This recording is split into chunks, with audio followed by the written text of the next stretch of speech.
Local खबरों के लिए हमारे चैनल को सब्सक्राइब करें। सबसे तेज जनता की आवाज। बिहार कृषि विश्वविद्यालय सबौर द्वारा जारी ताज़ा मौसम बुलेटिन ने किसानों के लिए राहत और अवसर दोनों का संदेश दिया है।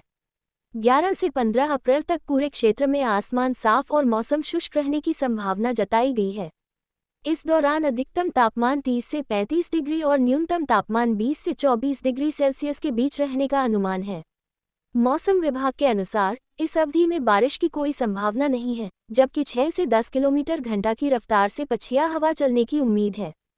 सुबह की आर्द्रता 50 से 60% और दोपहर में 20 से 30% तक रह सकती है। किसानों के लिए सुनहरा मौका। विशेषज्ञों ने इस मौसम को खेती के लिए अनुकूल बताते हुए किसानों को सलाह दी है कि वे गर्मा मूंग और उड़द की बुआई तुरंत करें। साथ ही उचित मात्रा में नाइट्रोजन, फास्फोरस, पोटाश और गंधक का प्रयोग करने की भी सलाह दी गई है। मक्का और सब्जियों पर खास ध्यान। बसंतकालीन मक्का की फसल में निराई गुड़ाई, खरपतवार नियंत्रण और सिंचाई जरूरी बताई गई है।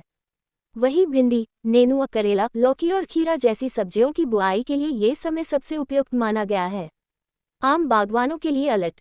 आम के पेड़ों में इस समय फल मटर के आकार के हैं। ऐसे में कीट और रोग नियंत्रण के लिए छिड़काव करने की सलाह दी गई है।